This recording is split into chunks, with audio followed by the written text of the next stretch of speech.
A really unique and really fun weapon to train with in Chinese Kung Fu. Definitely one to add to your form collection. In this video, I'm going to be talking all about the Kan Dao we have for sale at Enso Martial Arts. I'm going to be talking about all of its features, who would use this, what you can train it with, and at the end, I'm going to put together a short montage of people training with the Kan Dao.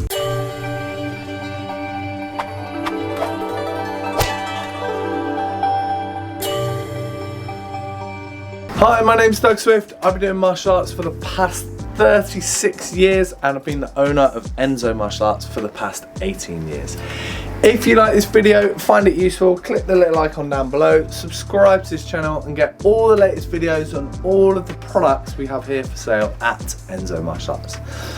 So let's get into this video and learn all about the Kan Dao we have for sale at Enso Martial Arts.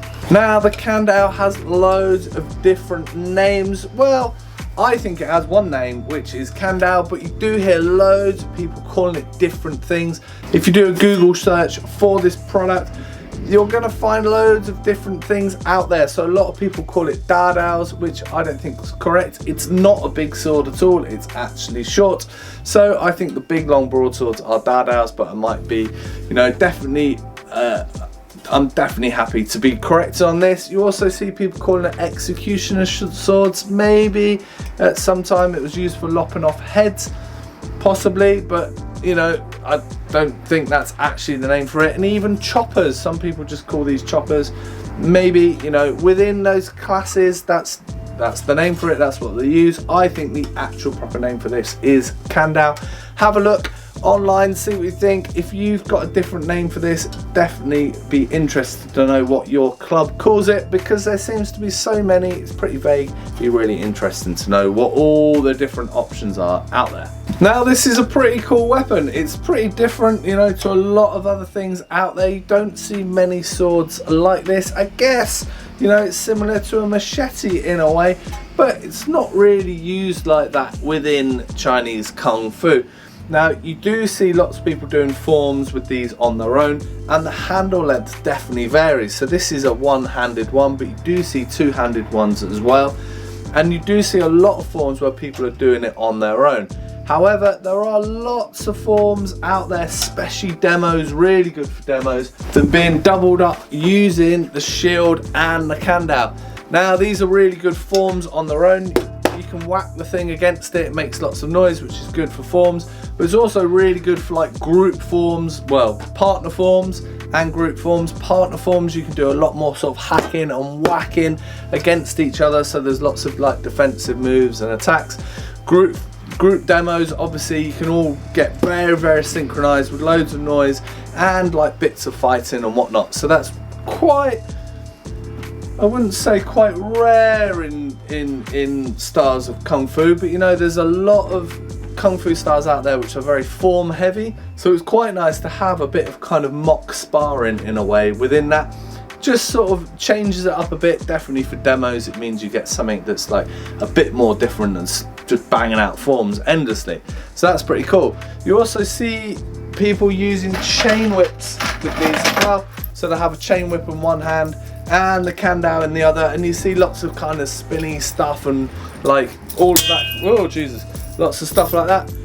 You also see that with broadswords as well, broadswords and chain whips, but I've definitely seen it with Kan Daos as well. I guess the shorter length gives you a bit more room to maneuver having a chain whip swinging around by your head. So there's loads of different weapons and different combinations you can use with the Kan Dao, which makes it pretty unique as a weapon in Shaolin. Obviously there are other options out there, but you kind of get like three or four options within one when you're buying and training with the Kan Dao. Now, just talk a little bit actually about this sword.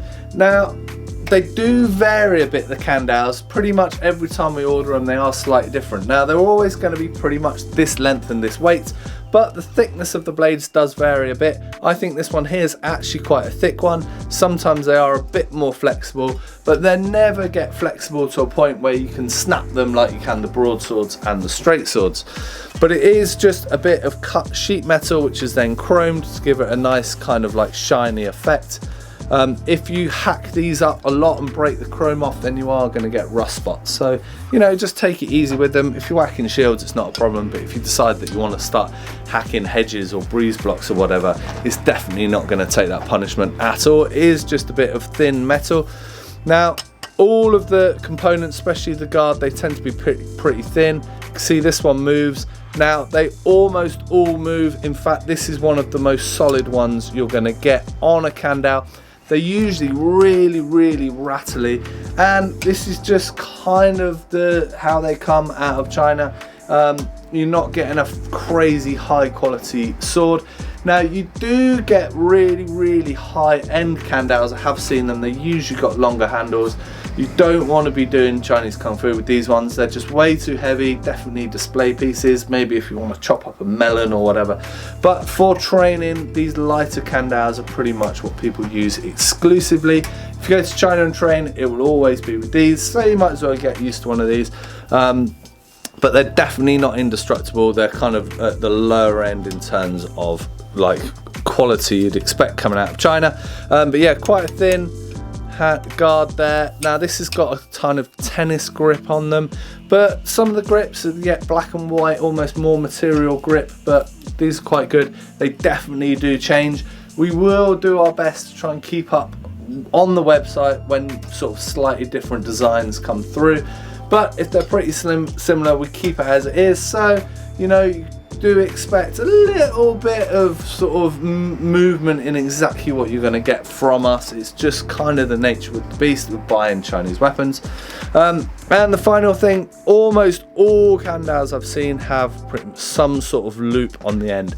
Now, there's loads of theories about what this loop's for. Some of the other weapons do have them as well, especially like the Pu Daos. They almost always have like a ring on the end, and there's loads of theories about what this ring is for. You know, in very simple terms, it could just be for hanging them up, like in a room, in an armory, something like that. Even hanging off your belt if you wanted to like chop your calves in half. But some people say it's for defense, so like being able to hook up swords, fighting with people with straight swords. Now, if you were having a big scrap and someone specifically had a straight sword and then you were able to maybe hook them up and disarm them, like, good luck to you. You're probably the best fighter in the world. I can't ever imagine that happening, but a lot of people say it is for disarming. I think actually it's just a very cheap way of making a pommel. Super easy. It's quite hard. You know, you can bash people with it, you could drop it, it could take a bit of punishment. So that's my personal theory, but if you've got any theories on the purpose of those rings, I'd love to hear them. The more the better. Yeah, it's definitely a topic of debate is why those rings exist. So I've kind of mentioned throughout the video people that train with these. Now, if you wanted to go and learn this weapon, where would you go? Now, you know, Chinese martial arts in general, it's a huge spectrum of actual different kind of training arts, and if you include all the kind of internal ones as well, like the Tai Chi and Bagwas, it's absolutely massive. But in general, if you wanted in the West to go and learn this at a club, it would almost certainly be Shaolin. There are probably some Wushu styles that teach this, but you know, there's not a lot of like pure Chinese Wushu around. It's nearly all Shaolin. So definitely, yeah, that would be the place to go. And again, you'd be lucky if your Shaolin teacher actually knew this form. There are people out there that do it, so you might have to travel a little bit. There are some other styles that use these, but again, they're pretty rare. You'd be lucky to find one in your area that taught it. So the best bet to aim for would definitely be Shaolin. So I'll just give you a few of the dimensions of this sword. Now, I'll give all the dimensions on the website in the description, so just go and check that out. But I'll just give you a few little ones here.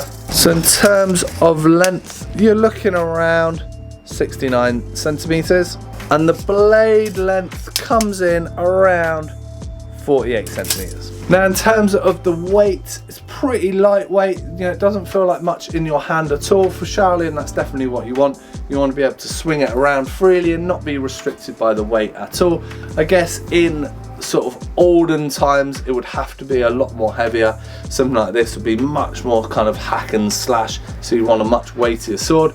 But this one weighs in around 250 grams. Like I said, really lightweight for a sword, and they will vary slightly, so I'm sure the sword you'll get from us will vary a little bit, but it gives you a kind of guesstimate idea of the kind of weight you'll be looking at. Now at Enso Martial Arts, we do like to think we've got one of the best selections of Chinese weapons in the country, maybe even in Europe. Really good selection of weapons. We don't always have everything in stock, but we do our best all the time. Now, I've mentioned some of the things already that we do here, but as well as the Kan Dao, we also have a whole selection of long weapons, like more than what's here in this rack. But for Chinese martial arts, we do the waxwood staffs, the monkey pole, 2 different types of monkey poles, spears, monk spades, pudaos, guandaos. So definitely go and check that out on the website. We also have a whole load of flexible weapons, including rope darts, dragon whips, and 3 different weights of the chain whip. We've got Tai Chi swords, broadswords, loads of kind of fairly unique weapons like melon hammers, axes, 3-section staffs, and the really popular iron rings for training. But go and check out the website at ensomartialarts.com and see the whole range we have available. So as promised at the beginning of the video, here's a short montage of people training with the Kan Dao.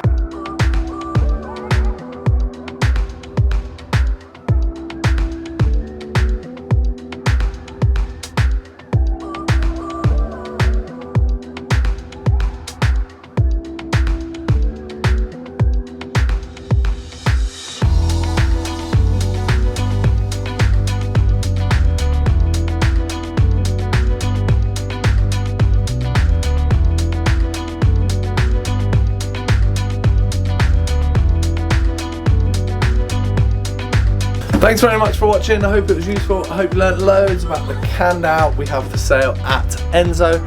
If you like this video, click the little icon down below, subscribe to this channel, and you'll get all the videos on all of the products we have here for sale at Enso Martial Arts. Thanks very much, and I'll see you soon. Cheers!